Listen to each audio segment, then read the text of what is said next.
como esperado, o Senado aprovou a nova versão do PL da dosimetria, que pode reduzir as penas dos condenados pelos atos golpistas do 8 de janeiro, como o ex-presidente da República, Jair Bolsonaro.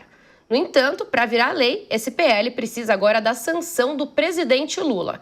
E o petista já teria confidenciado a interlocutores que pretende vetar o projeto na íntegra, inteirinho. Se isso acontecer, o veto retorna ao Congresso, que pode manter ou derrubar. Nesse caso, o próprio Congresso, então, pode promulgar o projeto. Mas tem um porém nessa história, viu? Parlamentares governistas já prometem acionar o Supremo nesse caso. Ou seja, novela que deve continuar por aí pelos próximos meses, semanas, pelo menos, né, Deise? Janeiro, porque a gente está quase no recesso, né? Boa tarde para ti, boa tarde para os meus colegas, audiência da Jovem Pan. Esse PL da dosimetria, quando a gente para olhar para esse ano que passou, de 2025, ele tomou conta da pauta no Congresso Nacional, né? Ele começou lá no primeiro semestre como o PL da anistia e desde o primeiro momento sabia-se que nem o Hugo Motta nem o Davi Alcolumbre queriam pautar ele, e aí agora virou esse PL da dosimetria. E me chama a atenção que na madrugada de quarta para quinta-feira, a forma como ele foi aprovado, ela foi aquela forma do Congresso Nacional que faz tudo de madrugada, faz às 3 da manhã, com aquele poder de barganha que é próprio do Congresso Nacional, e mesmo assim as coisas ainda não se resolvem, né? A gente deve retomar essa discussão em 2026, num ano eleitoral, e um projeto que era para encerrar uma discussão, para deixar o ano eleitoral começar limpo, o que ele deve fazer efetivamente é aprofundar a polarização, né? Aumentar as diferenças. O presidente Lula provavelmente vai vetar esse projeto, ele vai voltar para a discussão, e no ano eleitoral eu acredito, Bia, que isso vai ser extremamente confuso e um pouco perigoso, porque a gente vê aí um ano que está se desenhando de novo para uma polarização muito forte. Então eu acho que o PL da dosimetria, na verdade, nesse ano de 2025 que passou, ele foi um desserviço para a sociedade e para o Congresso Nacional. Agora, Deise, na semana passada eu fiz uma pergunta, que eu vou começar com você, uma pergunta de resposta curta e vou passar para as meninas, pensando que foi aprovado no Senado e que a gente ainda não sabe, então, se tem veto, se não tem, se vai chegar no STF ou não. Dosimetria é uma vitória para o ex-presidente Jair Bolsonaro ou é uma derrota porque ele não conseguiu a anistia irrestrita? Não, é uma vitória, porque desde o momento que entrou na pauta na Câmara dos Deputados como o PL da anistia, já se tinha a ideia de que ele não seria aprovado. Então, o Hugo Motta, se a gente for olhar um pouquinho em retrospecto, tanto o Hugo Motta quanto o Davi Alcolumbre sempre falaram que não queriam nem a discussão do PL da anistia. Então, a aprovação da dosimetria, ela vai beneficiar o ex-presidente Jair Bolsonaro, ela vai beneficiar aquele núcleo que ele queria, que ele defendia e defendeu muitas vezes em manifestações. Então, sim, é uma vitória, e eu diria até que é uma grande vitória. Alessandra, a gente falar um pouco dessas idas e vindas, essas instabilidades, principalmente em ano eleitoral, briga entre Congresso e outros poderes, tudo isso mexe com o psicológico, a cabeça do brasileiro em ano eleitoral? Sim, com certeza. Com certeza.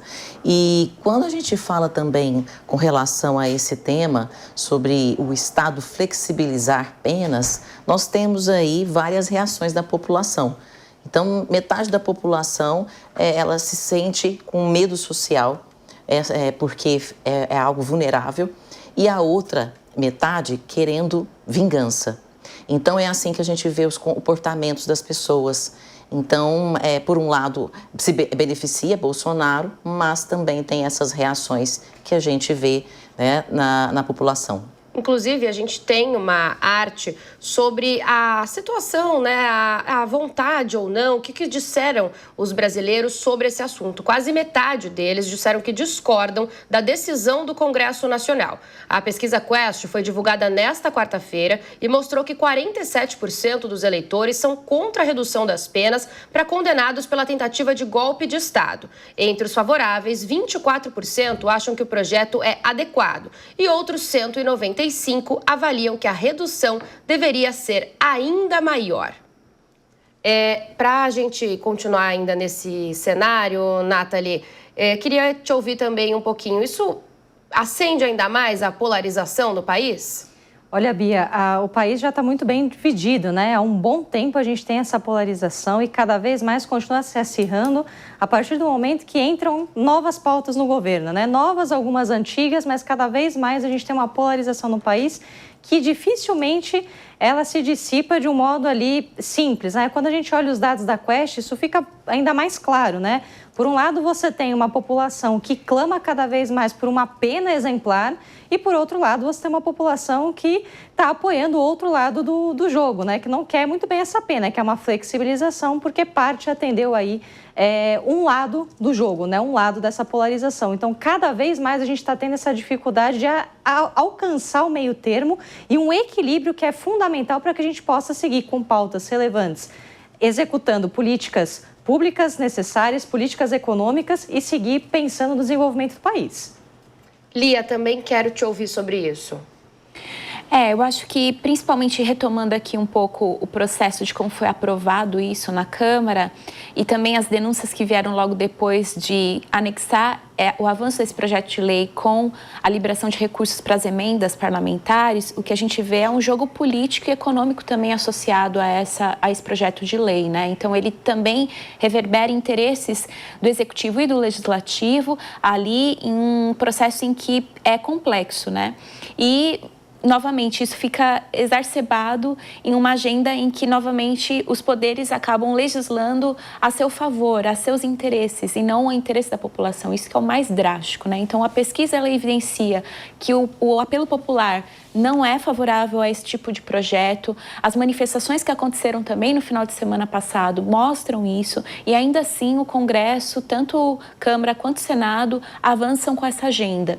Então, de fato, é um processo muito complexo, com muitas vertentes e com interesses que não estão explícitos, mas que estão na mesa do jogo, pensando, inclusive, os próximos passos para as eleições que vão ser disputadas no ano que vem.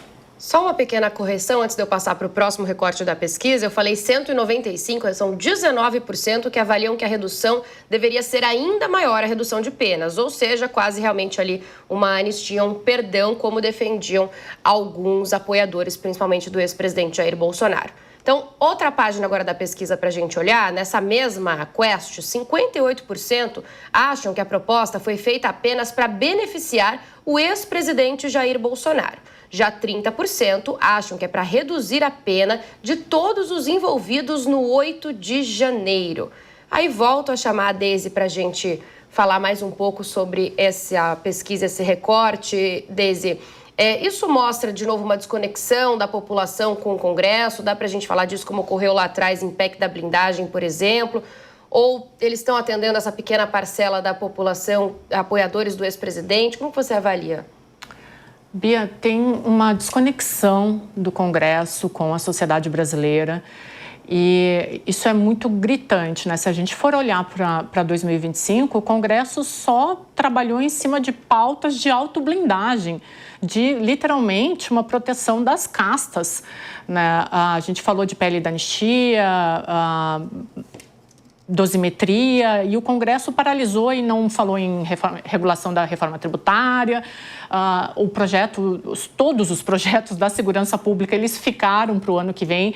E detalhe, o Congresso só começou a falar de projeto de segurança depois do que aconteceu no Rio de Janeiro. Então, é sempre aquela reação tardia do Congresso Nacional. Na hora de aprovar benefícios, liberação de emendas, PIX, qualquer coisa que beneficia eles próprios, eles são muito rápidos. Inclusive, eles votam, como aconteceu nessa semana que passou, durante a madrugada. Mas quando são projetos que interessam a sociedade, esses projetos acabam se estendendo, ficando para o ano eleitoral. E provavelmente no ano eleitoral eles vão se perder com a desculpa de que agora a gente tem que pensar na reeleição ou tem que trazer uma resposta, um compilado para a sociedade do que aconteceu. Então, o Congresso Nacional ele tem uma desconexão muito forte, sim, com a sociedade brasileira. Aliás, os poderes estão se distanciando. Quando a gente pega pesquisas que mostram hoje a relação da sociedade com as instituições brasileiras, a desconfiança é muito grande. E aí, quando você vê um Congresso Nacional se blindando e legislando em causa própria, a explicação está dada. Alessandra, quando a gente fala, desde usou, né, também desconexão, desconfiança também dos brasileiros em relação às instituições, isso é uma coisa que já vem de algum tempo, pode se ampliar? Como é que você vê esse movimento e o que é possível fazer para retomar isso? Olha, primeira coisa, questão como está, fadiga emocional da população. As pessoas estão cansadas das narrativas repetitivas dos políticos, né? Então, o que fazer realmente? São tantas coisas, há algo tão complexo, mas a gente vê aí a repercussão disso tudo. Eu vejo como a exaustão emocional. As pessoas estão cansadas de promessas vazias e aí aonde começa a radicalização. As pessoas começam a votar contra alguém e param de escolher realmente aquele candidato à presidência. Então, as pessoas estão votando muito mais de forma emocional, né, contra alguém e não a favor de um político.